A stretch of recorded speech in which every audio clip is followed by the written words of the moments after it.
Hi, I'm Ezra Marcus. I'm a contributing writer to the New York Times Magazine. This week's Sunday Read is my profile of a Bay Area rapper who goes by the name of Berner. He's a guy you've probably never heard of, who, in all fairness, is not the most accomplished rapper.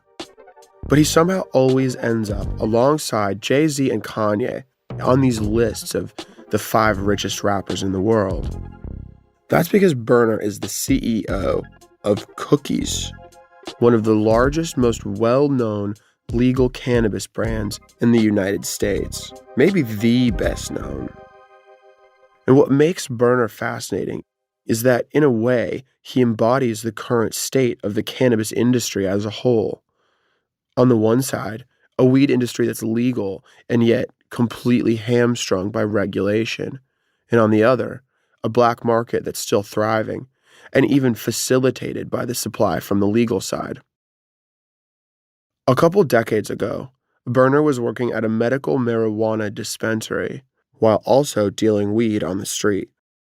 Weed was on the cusp of becoming recreationally legal in California, and Berner saw an opportunity. He noticed that when he drew colorful labels for weed strains, they'd sell better. Branding is really important, he figured. And so he started using rap music as a marketing tool. He made songs with famous rappers like Wiz Khalifa, who embody cannabis as a lifestyle. And he built his brand around a novel strain of weed called Girl Scout cookies.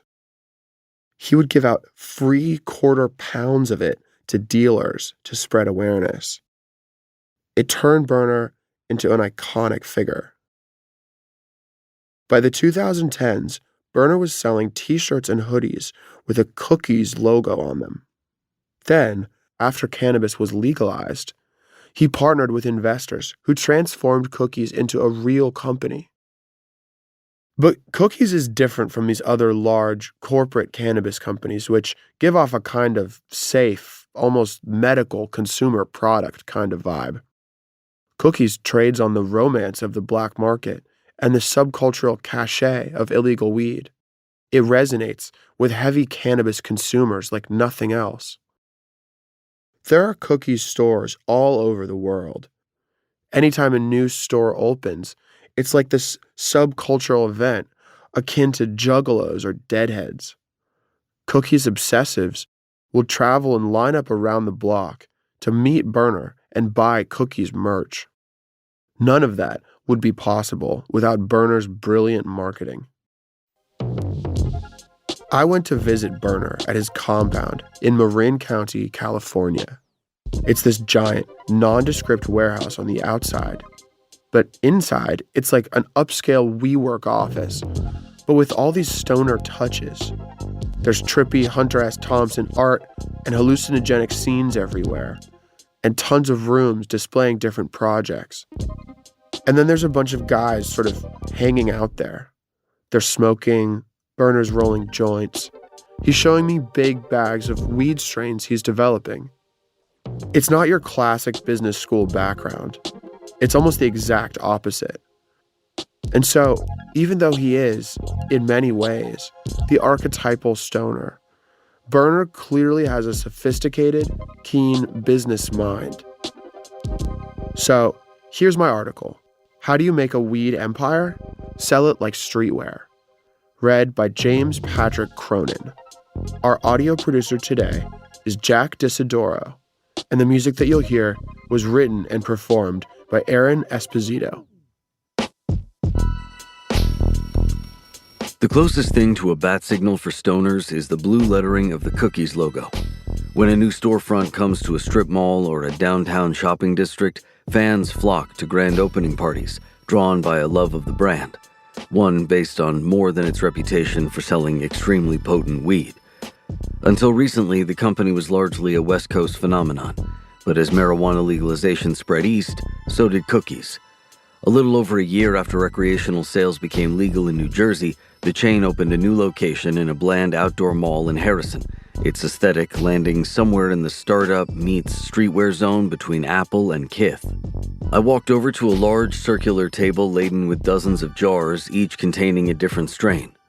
There were longtime Cookies stalwarts like Gary Payton, a collaboration with the NBA legend, and new variants with names like Mexican Flan and Dirty Muffler. There, I met Nikola Pavlovich, a genial salesman wearing a flamingo-patterned bucket hat atop long hair, canvas moccasins, and a shirt covered in psychedelic flowers. Pavlovich, 31, is an aspiring stand-up comic who began smoking to help with anxiety and found himself down what he called the Canosaur rabbit hole, reading forum posts about exotic hybrid genetics and terpene levels. This expertise eventually took him to Cookies, where his role is to match customers with the ideal strain for their lifestyles. I asked what he would suggest for a freelance reporter who might want to enliven dull afternoons at home in front of the computer. Pavlovich recommended a strain called Laughing Gas. This is like renting a Ferrari in Miami and going on a straight highway, he told me, and just slowly pressing the gas. All around us were neatly labeled $70 jars of weed and $300 bongs laser-etched with the Cookies logo. And, of course, hoodies. Cookies clothing plays a key role in both the brand's origin story and its current marketing strategy. The brand predates any legal marijuana regime. When Cookies was strictly a black market concern, hoodies and hat sales allowed it to gain a foothold above ground. And the soft goods give buyers a way to signal something specific to the outside world. I smoke lots of weed, but in the cool Wiz Khalifa way, not the lame suburban mom way. People often compare Cookies with the streetwear brand Supreme. That's accurate in one very literal sense. They each sell a lot of hats, and in other more subjective ones.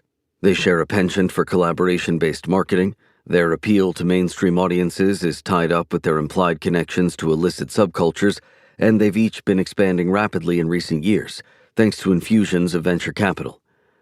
Harrison was the 64th Cookies outlet to open in the United States. There are also retail locations in Israel, Thailand, and Canada.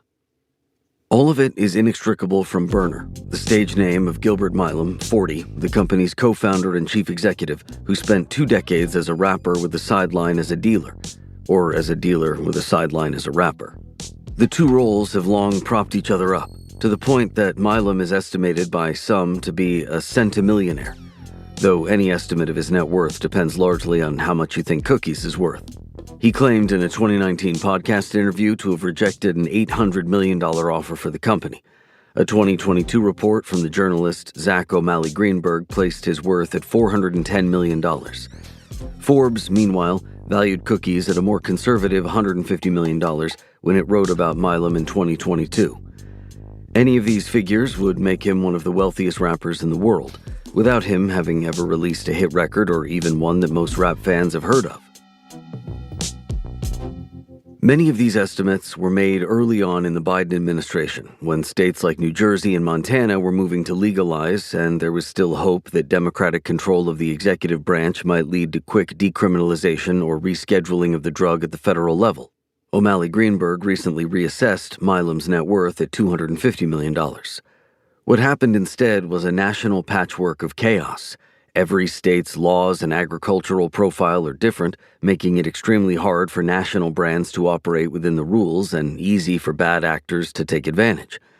Several cannabis sources I spoke to said that it has long been an open secret that major legal companies are flooding the black market with legally grown cannabis. Look no farther than the vast quantities of weed for sale in New York City at unlicensed stores. The legal market has been cannibalized by the black market, said Josh Berman, a cannabis veteran who has known Milam for about a decade and previously worked as Cookies grower and processor in Washington state. The same people who are selling in stores are the same people controlling the black market, and they're picking and choosing which lane makes the most sense. Cookies, more than most players in the cannabis business, trades on its origins in the pre-legalization days. It is an empire Milam built on a series of risky moves, first by entering the cannabis black market, and then by turning his participation in it into the cornerstone of a recognizable brand, long before legalization made that safe. The core of Milam's appeal is the charismatic narrative of his rise from black market hustler to mogul. Yet the tension between the street and the nascent legal cannabis industry, the latter still struggling to distance itself from the former, has brought with it some thorny problems for his company and the industry at large. As he seeks to capitalize on the legalization blitz, Milam is facing scrutiny from regulators, along with a number of lawsuits from corporate rivals as well as former investors and business partners. He could emerge on the other side on top of a booming industry, or one that's collapsing under the weight of its own ambition.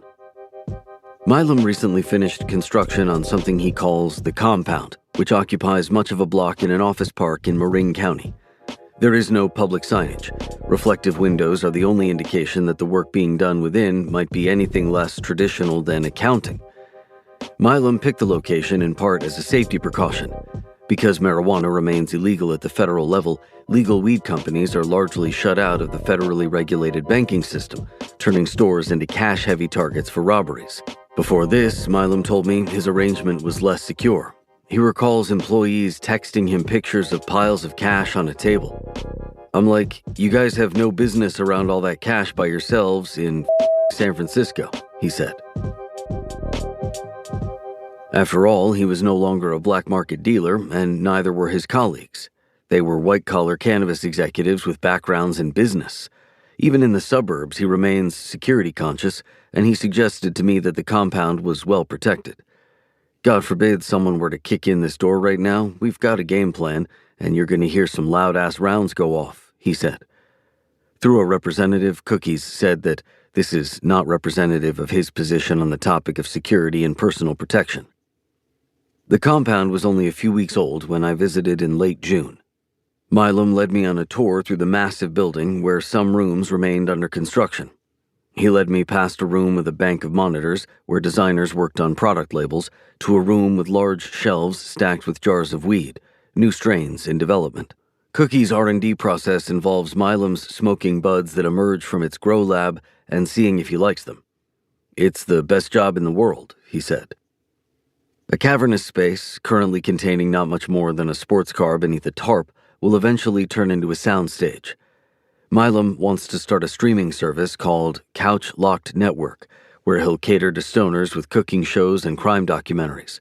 Like Vice, he said, if they hadn't fumbled the bag. As we walked through the corridors, the vision grew more expansive. He told me at one point that he hopes, after he's gone, a hologram version of him will be able to introduce new Cookies strains, locked in cold storage by present-day Milam, over the course of the next century. We made our way to the kitchen where a private chef was making lunch, Japanese chicken curry, for half a dozen guys sitting around a table. As we ate, a nurse came in and drew Milam's blood. 2 years ago, he received a diagnosis, stage 3 colon cancer. Soon after that, he said he decided to build the compound. That's everything I've worked for. That's 49 albums, all the years of touring. That's 20 years of work right there, he said. It was a bet on the future existence of both the company and himself. In March of last year, following chemo and surgery, he announced that he was cancer-free. I want to see Cookies through to the end, he said. I'm doubling down on Cookies.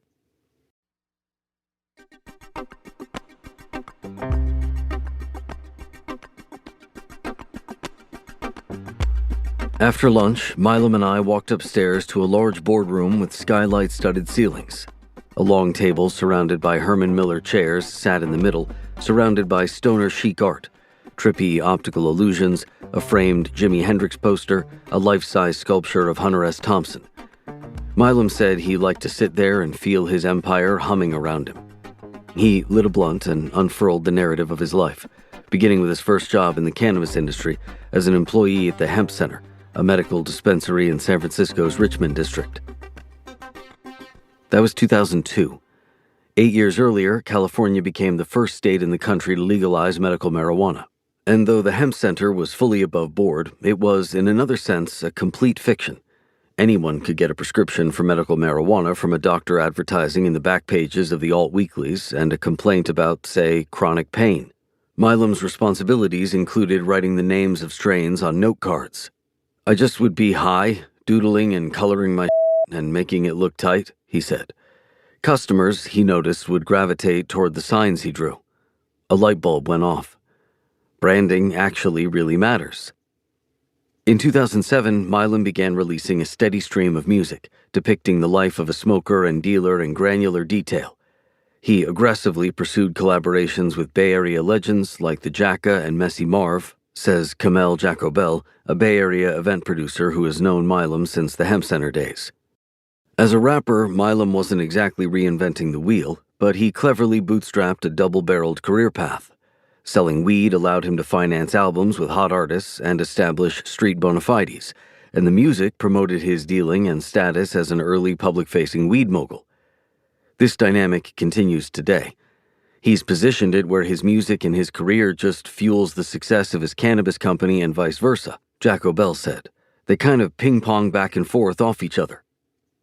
During the mid-aughts, Milam heard about a reclusive Bay Area grower named Les Jai Chang, a.k.a. Jai or Jigga, who had managed to produce some unique flavors. They started working together, and in 2008, Jai brought him a fateful strain. There's no seeds, the bud structure, the smell, the taste, the high, Milam recalls. Everything about it, I was like, this is it. It's out of here. Jai thought that it tasted like a Thin Mint, which gave the strain its name, Girl Scout cookies. To spread the word, Milam says he reached out to the biggest dealers he knew and gave them each a quarter pound of Girl Scout cookies to hand out to customers as a sample. Smokers loved the strain, but when they asked for more, their dealers were dry. That's what broke cookies hard, Milam says. The limited supply created a hype around it, he says, just like Jordan's. In 2011, Milam capitalized on the strain's notoriety by starting a brand called Cookies SF, which sold streetwear and eventually smokers' tackle items like rolling trays. Milam began to hang out and record with rap's stoner icons, Wiz Khalifa, Snoop Dogg, Currency, Be Real from Cypress Hill. He says he never asked rappers to mention his strains, but soon enough, Girl Scout cookies began showing up in rap lyrics. Wiz Khalifa signed Milam to his label, Taylor Gang Entertainment, and invited him on tour. Milam wasn't allowed to perform, though, so during other artists' sets, he would walk through the crowd, slanging trays and jars directly to fans, like a hot dog or peanut guy. He says he would clear $3,000 in merch sales a day. The other artists made fun of him for not chasing after groupies and enjoying himself, but when the tour was in Texas, Milam showed up wearing a Rolex he bought from the legendary Houston jeweler Johnny Dang. The jokes at his expense stopped. Throughout his rise, Milam was an active participant in the black market, with all that it entailed. It was scary, he said. It was like Ozark. The risk of robbery was ever present. He sometimes acted as a middleman, connecting dealers with growers in Northern California, and people on either side could resort to violence if a deal went south. A path out of the black market appeared on the horizon as legalization began to spread across the country, starting with Colorado voting in 2012 to legalize recreational marijuana sales. Legal weed was coming to America, and Milam wanted in. He had name recognition and access to a steady supply of new strains through Jai. What he did not have was a functioning company. The largest cannabis companies in the country today are known as MSOs, or multi-state operators. They build out independent supply chains in every state they sell weed in. These are typically buttoned-up, relatively faceless corporations, often publicly traded with market caps in the hundreds of millions. These are companies with names like Cresco Labs, Curaleaf, TrueLeaf, and TerraSend. Many of them emerged on the East Coast and Midwest in states that granted only a handful of commercial licenses. Without competition, they didn't need to build a brand and could focus on scale and infrastructure. Parker Burling, the president of Cookies, likes to point out that the company came out of a completely different environment. Highly competitive markets emerged on the West Coast, where medical use thrived for more than a decade before recreational legalization swept the country. Most of the MSOs, I think, are companies first trying to build brands, and then we were a brand first, trying to build a company around the brand, Burling says. From the beginning, Burling and Milam knew Cookies couldn't compete with the MSOs on their own terms. They were just too big. And because it remains illegal at the federal level, weed cannot be transported over state lines.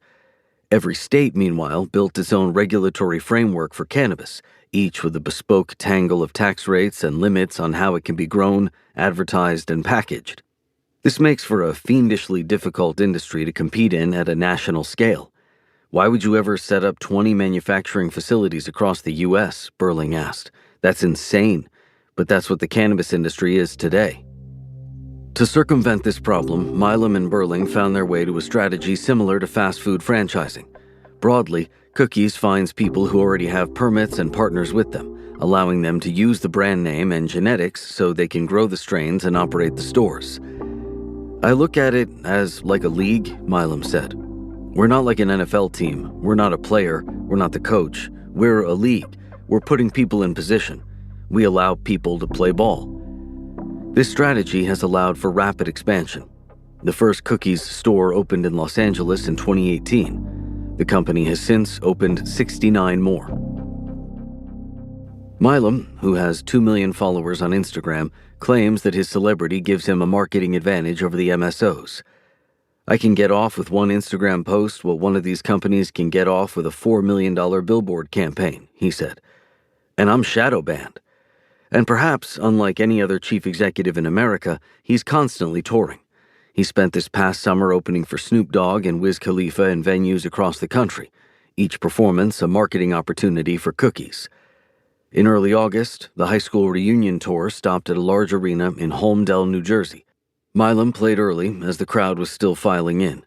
The LED screen on stage behind him was emblazoned with a QR code that led to the company's landing page, where prospective buyers can scroll through strains like Benihana Butter and Congo Cashmere.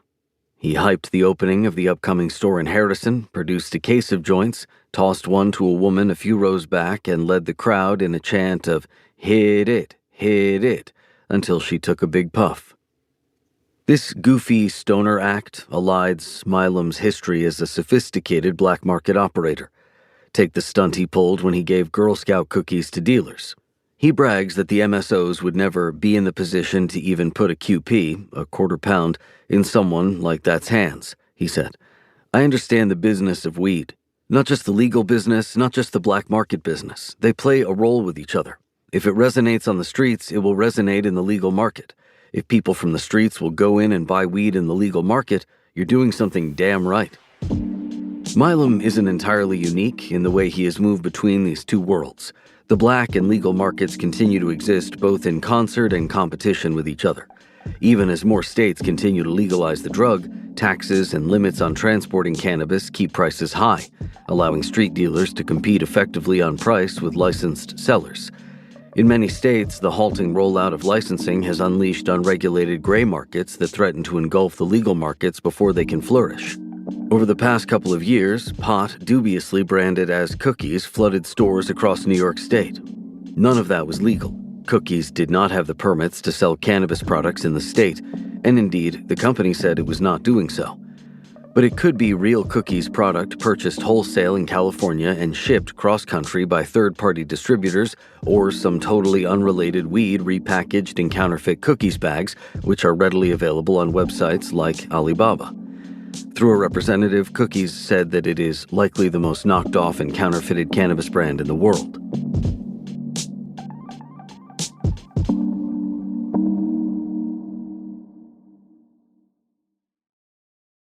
Cookies stores continue to open around the country, and Milam says that the future is bright for the company.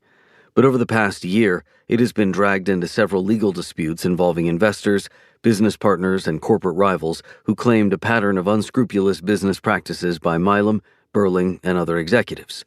Two groups of shareholders have claimed that Berling compels Cookies licensors to use a construction company called GCI, at which Berling's brother is an executive, and that the company charges exorbitant prices. Cookies and Berling have denied these allegations. Investors also accused the company of balance sheet chicanery. Cookies, a complaint said, burned through cash and ran out of money while also making payments to companies in which Milam and Berling have a financial interest. Berling has said these claims are demonstrably false. Another suit targets the company, as well as several others, for unfair business practices, arguing that its involvement in the production of a category of products known as hemp-derived intoxicating cannabinoids effectively undermines the entire legal cannabis market. Cookies denied the claims. The lead plaintiff of the suit is March and Ash, the retail arm of a California cannabis company, and offers a window into the vexed state of the legal weed business. Hemp-derived intoxicants exist in a regulatory gray area. based on a creative interpretation of the 2018 Farm Bill, which legalized hemp-based substances like CBD as long as they contained a very low level of THC. But if you infuse legal hemp with synthetic compounds like THCO, THCP, and HHC, all psychoactive substances very similar to THC that are not scheduled by the Drug Enforcement Administration, the product can be sold as a legal derivative of hemp, even though it has powerful psychoactive properties matching or even surpassing normal weed. On top of that, it is cheap to produce, not subject to the high taxes on cannabis products in recreational use states, and can be sold in jurisdictions where prohibition still exists. Milam's career as a rapper has been used against him in court by at least one investor who transcribed his lyrics in a filing to paint him as a real-life gangster. Milam has in turn used music to respond to his complainants. A promotional video that came out in May of last year for a song called One Shot Kill features Milam sitting at the head of a table in a boardroom, staring down men in suits, whose reflections in the polished conference table are wearing ski masks. Milam declined to comment on the lawsuits and has called them an effort to usurp his control of the business. It's worth noting that there is nothing surprising about a startup's facing legal challenges from competitors and disgruntled investors during its tumultuous growth phase. Still, the litigation may signal that what has buoyed Cookies so far, a strong brand built on associations with hip-hop and legacy drug culture, may not be enough to weather the storm rocking the industry at large. Cannabis stocks are down, black markets remain robust, even as regulatory blunders and red tape continue to hamstring would-be legal operators. High taxes and a lack of viable banking keep margins thin. Every operator has struggled during this period, said Jesse Redmond, a cannabis sector analyst at Water Tower Research. I literally do not know of an exception of someone that's killing it during this period. Some are doing better, some are down 50%, some are down 99%. As legal weed proliferates across the country, many storefronts have adopted a sterile corporate aesthetic, while others lean into puerile graphics of, say, red-eyed Rick and Morty smoking blunts. Cookies tries to distance itself from this mundane reality by associating itself with the romance of the black market. At the mid-August store opening, a line snaked through the store. People waited to meet Branson Belchy, a legendary figure in cannabis lore and among the most famous pot dealers of all time. In the 1990s, Branson cultivated a following among New York's rising hip-hop royalty. His name shows up in dozens of songs by Biggie Smalls, Redman, Cam'ron, and others. Yet at the peak of his fame, he wasn't giving interviews or making public appearances. He was closer to an urban legend than a celebrity. Now he was signing T-shirts and posing for selfies in a gleaming New Jersey storefront, as 20-somethings in fancy sneakers perused Cookies' wares and chatted, while a DJ in the corner played throwback rap hits. Branson was there as part of a promotional push for a new strain he released with Cookies last year called Harlem's Finest. It comes in a bag with a golden triangle emblazoned on the front, a nod to the unusual triangular bags associated with Branson in the 90s. Now, Cookies is allowing Branson to finally step out of the shadows. But that doesn't mean the shadows are gone or that the faltering legal industry will ever be able to dispel them. Branson was notably ambivalent about his newfound status as an elder statesman. I'm not really that enthused about being exposed that kind of way, because I've been discreet about what I've done over a period of time, he told me. A world in which people can go to the ATM and buy an eighth from an unlicensed bodega, he told me, was hardly rid of illicit operators. If anything, it's a world that would increase the pressure on them. If I was still on the corner, he said, nodding at the immaculate store around us, this would be my competition.